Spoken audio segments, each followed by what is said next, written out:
नमस्कार, news of Bihar में आपका हार्दिक स्वागत है। अभी मैं अपने पत्रकारों की टीम के साथ मटिहानी प्रखंड का स्वनाम धन्य गांव सोनापुर भराट के परिसर में उपस्थित हूं। यह परिसर सामाजिक कार्यकर्ता राम पुकार सिंह महंत जी का आवास है। इस आवास पर प्रेम मिलन कार्यक्रम का आयोजन है। बसंत का मौसम, सुहावना मौसम में प्रेम मिलन, बसंत ऋतुओं का राजा और बसंत के चहकते मौसम में महंत जी ने प्रेम मिलन का एक उत्सव मनाया, जिसमें आसपास के गणमान्य लोग, आसपास के गांव के और बेगूसराय शहर के गणमान्य लोग, अलग अलग राजनीतिक दलों के, अलग अलग सामाजिक क्षेत्रों के, पत्रकारों के बीच के, मीडिया बंधु, सारे लोगों का एक जमावड़ा यहाँ हुआ और उन्होंने आपस में एक दूसरे का हालचाल पूछा, कुशल क्षेम पूछा और बसंत ऋतुओं का राजा बसंत, इस पर एक चिंतन और मनन किया कि पत्ते झड़ते हैं लेकिन फिर भी हरियाली वापस आती है। यह एक गंभीर चिंतन का विषय यहाँ मौजूद रहा।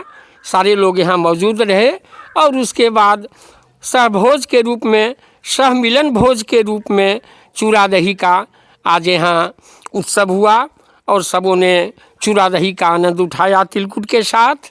और उतना ही नहीं, इस थिरकते मौसम में चहकते हुए लोग आपस में गले मिलकर एक दूसरे का कुशल क्षेम लेते हुए विदा हुए।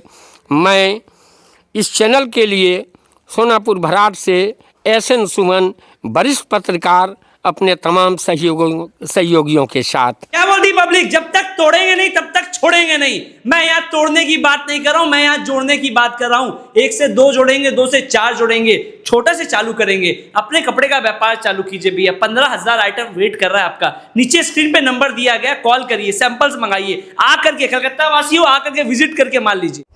सबसे पहले सर, इस समारोह में आप आए हुए हैं, आपका बहुत बहुत स्वागत है सर न्यूज़ ऑफ बिहार की तरफ से। बहुत बहुत आपको धन्यवाद। निश्चित तौर पर आपने कहा, जो हम लोग एक छोटा सा ही आयोजन सही, लेकिन आपस में मिलने का बहुत बड़ा काम, और हमारे अभिभावक ये लगातार करते रहते हैं। महंत राम पुकार जी इधर अस्वस्थ भी थे, हम लोग ऐसे भी मिलने आने वाले थे, लेकिन इन्होंने जो आयोजन कर दिया तो हम लोग को थोड़ा सुविधा हो गया, सब आपस में मिले भी, नए साल में नया मुलाकात हुआ। और जो हमारी समिति है, ये सिर्फ समिति अपने परिवार का नहीं देखता है, हम लोग धार्मिक रूप से भी जुड़े रहते हैं। ये लगातार आप देखते हैं जो ये बराबर कुछ न कुछ धार्मिक कार्यक्रम करते ही रहते हैं। तो निश्चित तौर पर इनकी मंशा रहती है जो हम कुछ करें, समाज के लिए करें, धर्म के लिए कुछ करें। तो सौभाग्य हम लोग को भी मिलता है कि अभिभावक के द्वारा किए हुए कार्यों में हम लोग को भी कुछ मौका मिल जाता है। हम इनका बार बार बधाई देते हैं, इनको शुभकामना देते हैं। ईश्वर इनको दीर्घायु बनाए रखें, हम लोगों के साथ रखें, इनका आशीर्वाद सदा रहे और हम लोग इनके साथ रहें। सर, इन्होंने एक नई संस्था भी गठन किए हैं चकमार कल्याण परिषद के द्वारा ही, ब्रह्मर्षि समाज, जिसमें तमाम गोत्रों के लोगों को सम्मिलित किए सर, उसके बारे में सर क्या कहें? निश्चित तौर पर ये जो बनाया गया है समिति हम लोग का, इसमें हम लोग समाज के बारे में, जो कोई गरीब है उसको कैसे पढ़ाया जाए, शादी ब्याह में जो अभी अड़चन आ रहा है, बहुत लोग जानते नहीं हैं एक दूसरे के बारे में। बच्चे बाहर में रहते हैं, बेंगलोर में, पुणे में, और बगल के लोग नहीं जानते हैं कि इस परिवार में कोई लड़का भी है। तो हम लोग इस कमेटी के द्वारा प्रयास करेंगे जो लड़का के बारे में, लड़की के बारे में भी जानकारी मिले।